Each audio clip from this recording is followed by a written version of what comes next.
नमस्कार दर्शकों, मैं H V. Shastri, advocate, Allahabad high court, आपका कानून टीवी में स्वागत है।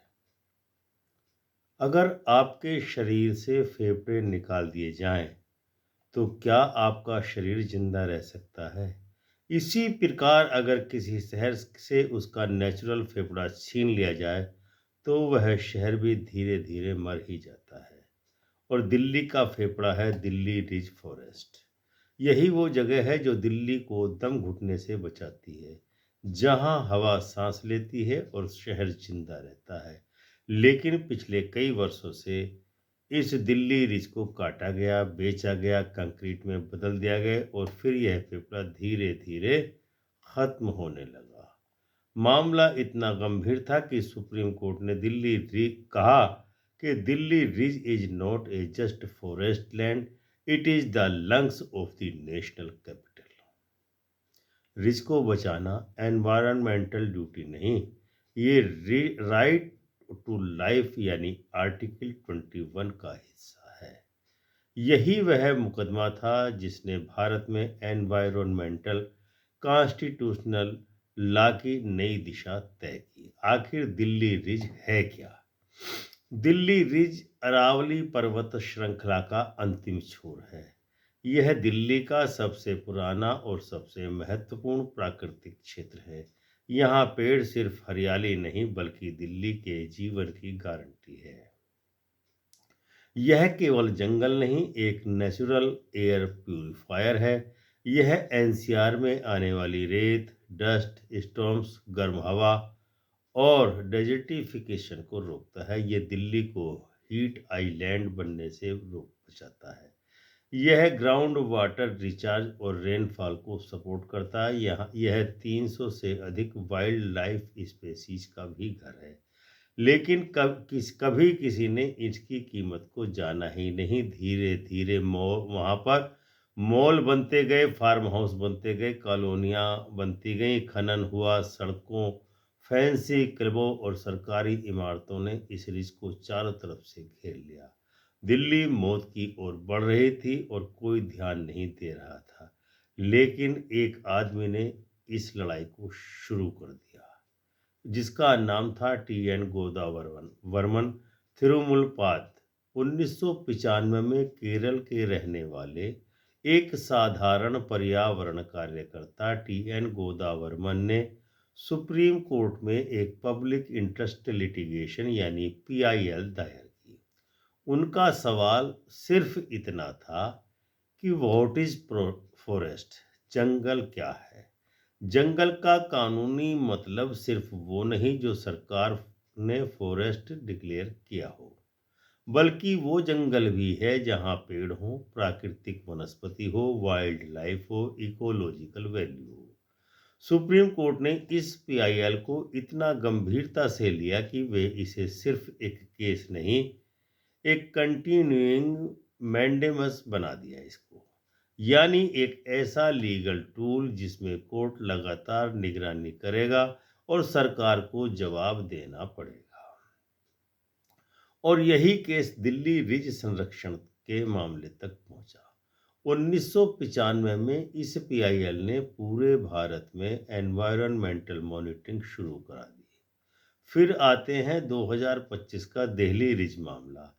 दिल्ली हाई कोर्ट ने पहले ही कहा था कि ridge can not be touched, changed और encroached in any manner.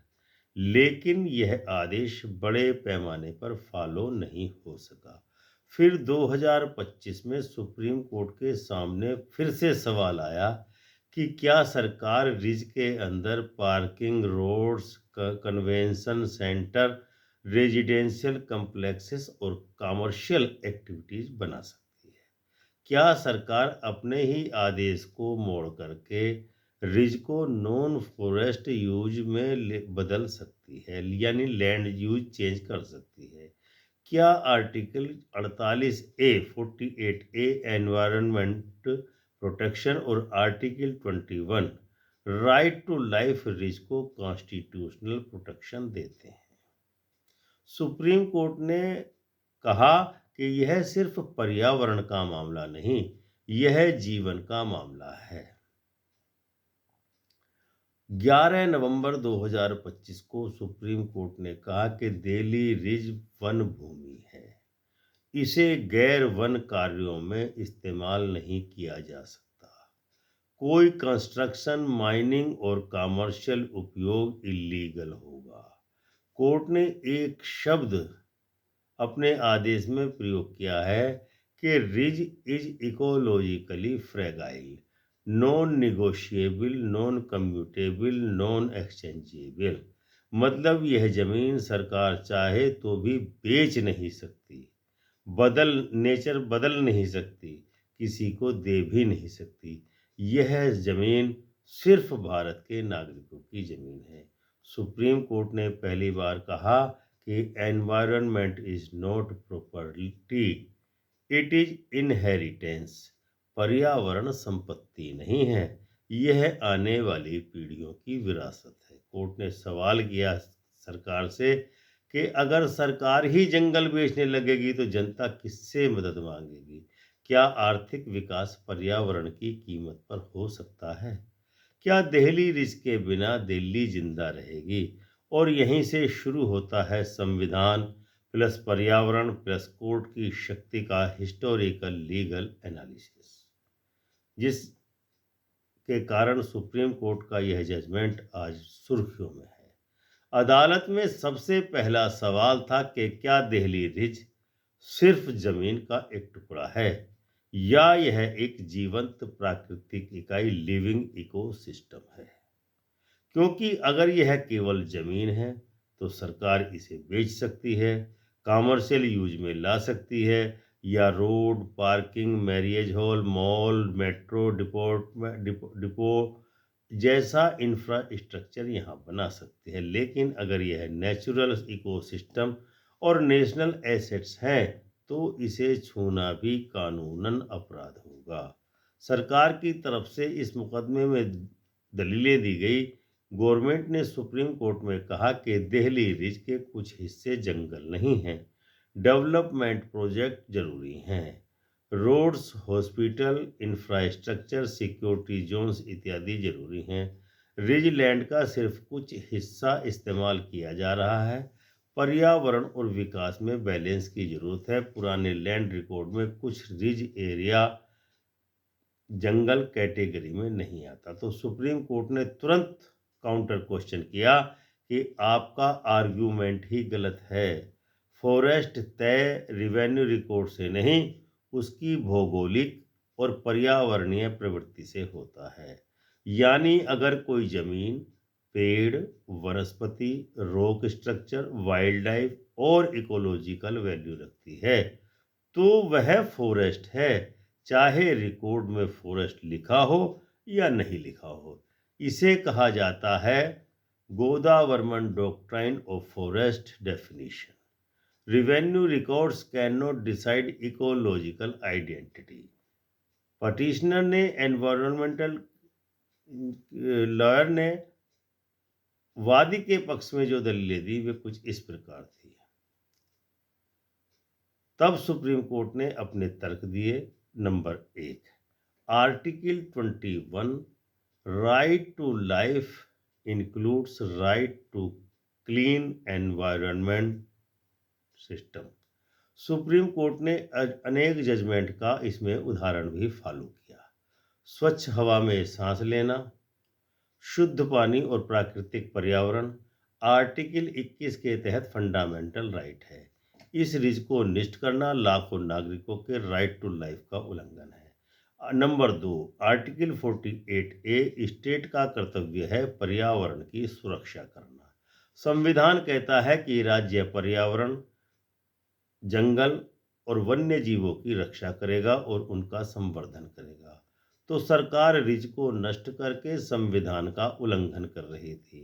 Number 3, article 51A within bracket G, पर्यावरण की रक्षा हर नागरिक का कर्तव्य है। पटिशनर्स ने कहा कि रिज सिर्फ सरकार की प्रॉपर्टी नहीं, यह भारत की जनता की भी ट्रस्ट प्रॉपर्टी है। नंबर 4, पब्लिक ट्रस्ट डॉक्ट्राइन लागू हुआ। सुप्रीम कोर्ट ने कहा कि प्राकृतिक संसाधन जंगल, पहाड़, नदी, समुद्र, वायु किसी सरकार की नहीं, जनता की सामूहिक संपत्ति है। सरकार सिर्फ इसका ट्रस्टी है।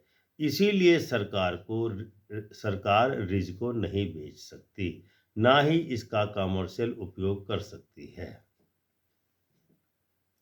Number 5, intergenerational equity principle. Court ने कहा कि हम सिर्फ आम नागरिकों को नहीं, कल की पीढ़ियों को भी ध्यान में रख करके फैसला करेंगे। आज रिज नष्ट हुई है तो आने वाली पीढ़ियों के पास ताजी हवा ही नहीं होगी। नंबर 6, अंतर्राष्ट्रीय पर्यावरण सिद्धांतों का हवाला। सुप्रीम कोर्ट ने जो प्रिंसिपल लागू किए इस केस में वो ये थे precautionary principle. Number 1, if there is even possible risk of ecological damage, stop activity even without full scientific proof. Polluter pays principle. Ecological damage करने वाले व्यक्ति, संस्था या सरकार को उसका कंपेंसेशन देना ही होगा। Sustainable development principal. विकास हो लेकिन पर्यावरण की कीमत पर विकास नहीं होना चाहिए। सुप्रीम कोर्ट ने सरकार से सीधा सीधा सवाल पूछा कि आप विकास के नाम पर रिज के जंगलों को, पेड़ों को क्यों काट रहे हैं? क्या आपने अल्टरनेट लैंड खोजी? क्या आपने एनवायरमेंटल इम्पैक्ट असेसमेंट EIA कराया? क्या आपने फॉरेस्ट कंजर्वेशन एक्ट 1980 की मंजूरी ली? क्या construction area wild life habitat से दूर है? सरकार इन सवालों का कोई संतुष्टिपरक जवाब न्यायालय के समक्ष नहीं दे पाई। तब कोर्ट ने अपना अवलोकन दिया। सुप्रीम कोर्ट ने कहा कि government can not like a property owner, it must act like a guardian of nature. आप रिज पर कंस्ट्रक्शन करना चाहते हैं लेकिन आपने नहीं बताया कि कंपेंसेट कैसे होगा, रेस्टोरेशन कैसे होगी, वनस्पति और पानी, हवा, गर्मी पर क्या इसका प्रभाव पड़ेगा। Environmental loss is irreversible. और यहीं से कोर्ट सख्त होता चला गया। सुप्रीम कोर्ट ने कहा कि एनवायरनमेंट को नुकसान पहुंचाना डेवलपमेंट नहीं, यह सेल्फ डिस्ट्रक्शन है। सुप्रीम कोर्ट ने अपने जजमेंट की शुरुआत ही इन शब्दों से की है कि Delhi ridge is not just land, it is a living natural system, a constitutional trust, A mentioned ecology asset and the lungs of India's capital. इस एक वाक्य ने पूरे मामले का रुख ही बदल दिया।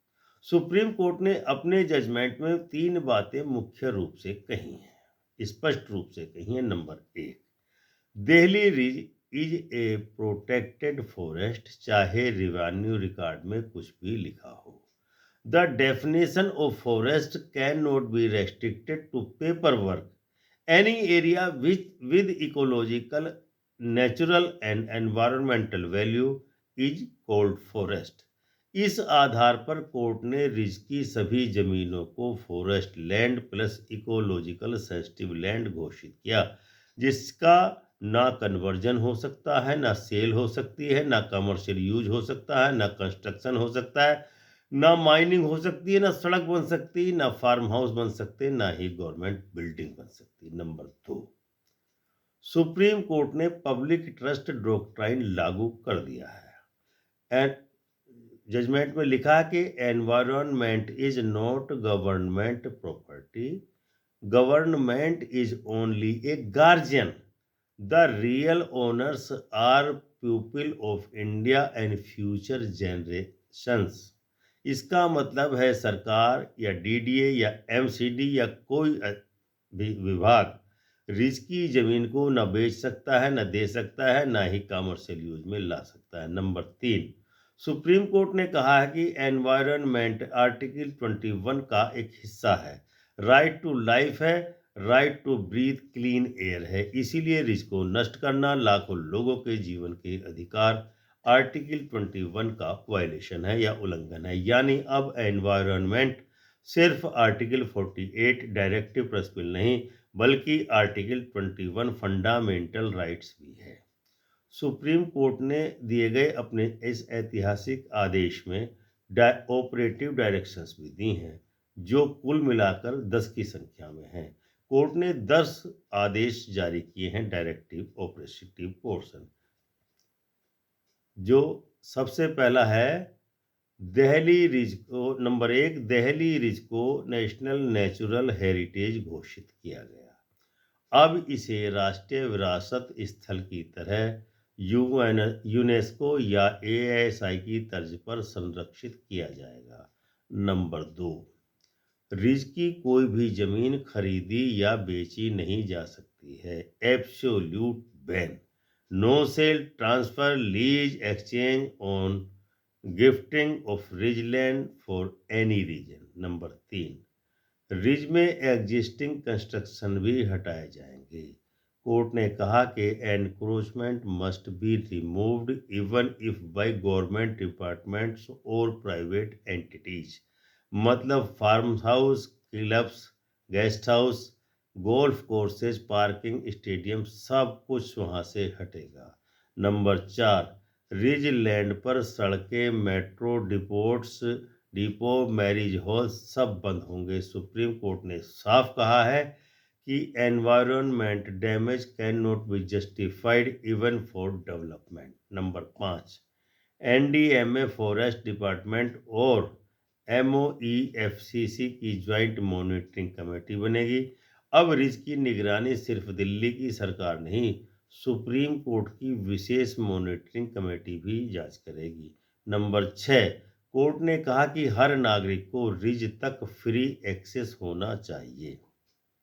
Delhi ridge is not a VIP property, it belongs to the public, especially children, elders, mature lovers and citizens। Number 7, illegal construction करने वालों पर पेनल्टी लगेगी। पोल्यूटर पेज प्रिंसिपल लागू कर दिया गया है। एनक्रोचर को भारी पैसे दे करके रेस्टोरेशन रिज का कराना पड़ेगा। नंबर 8, सभी रिज जोन्स का जीआईएस मैपिंग और फेंसिंग करने का आदेश दिया गया है, ताकि फ्यूचर एनक्रोचमेंट पूरी तरह से रोका जा सके। नंबर 9, सुप्रीम कोर्ट ने रिज को देश का पहला अर्बन इको सेंसिटिव जोन बनाने का डायरेक्शन दिया है। इससे अन्य शहरों में भी, Mumbai, Sanjay Gandhi national park, Jaipur, Nahargarh eco forest, Ahmedabad में भी ऐसा ही संरक्षण रिज पार्क को मिलेगा। नंबर 10, यह फैसला सिर्फ दिल्ली के लिए नहीं है, पूरे भारत में लागू होगा। This judgement applies to the all urban natural forest areas across India. यानी बेंगलुरु में भी फॉरेस्ट बनेगा, मुंबई में भी मैनग्रोव जोन में बनेगा, चेन्नई में भी बनेगा। सभी को बचाने के लिए अब सीधा सुप्रीम कोर्ट का ये आदेश उपयोग किया जा सकेगा। यह था भारत की एनवायरमेंटल जस्टिस का टर्निंग पॉइंट। इस जजमेंट के बाद भारत में ये 6 बड़े बदलाव आएंगे। दिल्ली रिज को मिला कॉन्स्टिट्यूशनल फॉरेस्ट प्रोटेक्शन का तमगा। अब इसे सिर्फ वन अधिनियम फॉरेस्ट नहीं, बल्कि आर्टिकल 21 राइट टू लाइफ के तहत सुरक्षा मिली है। नंबर 2, यह भारत का first urban eco sensitive zone बन गया है। नंबर 3, अब बिल्डर माफिया, एनक्रोचर और इलीगल फार्म हाउस खत्म हो जाएंगे। नंबर 4, अब हर नागरिक बन सकता है forest protector. Simple legal formula बना दिया गया है सुप्रीम कोर्ट के द्वारा। कोर्ट ने कहा है कि अगर किसी को कहीं भी पेड़ कटता दिखे, जंगल नष्ट होता दिखे, रिज में कंस्ट्रक्शन हो रहा हो, तो वो सीधे आर्टिकल 21, 48A और इस जजमेंट का हवाला दे करके हाई कोर्ट या सुप्रीम कोर्ट में याचिका डाल सकता है। साइज या खर्च की भी जरूरत नहीं है। नंबर 5, इस जजमेंट से बच्चों का भविष्य भी जुड़ा हुआ है। नंबर 6, कोर्ट ने कहा है कि पेड़ की इकोलॉजिकल वैल्यू उसकी लकड़ी के मूल्य से कहीं अधिक होती है। इस प्रकार सुप्रीम कोर्ट का यह जजमेंट पर्यावरण के विषय में विशेष जजमेंट बन गया है, जो 11 नवंबर 2025 को पारित हुआ है। सुप्रीम कोर्ट ने अपने इस जजमेंट के द्वारा लाखों लोगों को हिलाकर रख दिया है। कोर्ट ने जनता को सीधा संदेश दिया है कि एनवायरनमेंट की रक्षा करना सिर्फ सरकार का काम नहीं, यह आपके जीवन का अधिकार भी है और आपका कर्तव्य भी है। यानी आर्टिकल 21 और article 51 A within bracket G. यानी यदि आपके पास पेड़ कट रहे हैं, पार्क खत्म हो रहे हैं, नदियां पक्की हो रही हैं, जंगलों में फार्म हाउस बन रहे हैं, तो बच्चों की सांस लेने की जगह खत्म हो रही है, तो आप चुप नहीं बैठ सकते, आप कानून के अनुसार उसको रोक सकते हो। सुप्रीम कोर्ट आपके साथ खड़ा हुआ है। कोर्ट ने अंत में कहा कि हम सिर्फ आज के शहर नहीं बचा रहे, हम आने वाली पीढ़ियों को ब्रीदिंग स्पेस बचा रहे हैं। दिल्ली रिज को बचाना संविधान की रक्षा करना है। जब तक जंगल जिंदा है तब तक इंसान जिंदा है, जब तक हवा है तभी तक कानून जिंदा है, और जिस दिन पेड़ कट गए उस दिन हमारा संविधान भी कमजोर हो जाएगा। थोड़ा तेज मजबूती के साथ इस जजमेंट के साथ चलिए, देश के पर्यावरण को बचाइए। अगर आप चाहते हैं कि दिल्ली ही नहीं बल्कि पूरे भारत की नदियां, जंगल, पहाड़, झीलें हमारी अगली पीढ़ियों के लिए सुरक्षित रहें, तो इस वीडियो को सिर्फ देखें ही नहीं बल्कि शेयर भी करें, क्योंकि knowledge is the real protection. कानून टीवी के अनुसार ये सिर्फ कानून नहीं, ये जीवन का कानून है। मैं H V. Shastri, advocate, high court Allahabad, आपका खैर मकदम करता हूँ। आप देख रहे थे कानून टीवी। यदि वीडियो पसंद आया हो तो वीडियो को लाइक एवं शेयर करें, चैनल को सब्सक्राइब करें। सुप्रीम कोर्ट का यह टी.एन. गोदावर्मन केस बहुत शानदार जजमेंट सुप्रीम कोर्ट ने पारित किया है। मिलते हैं किसी अगले जजमेंट के साथ अगले वीडियो में। तब तक के लिए जय हिंद, जय भारत, जय संविधान।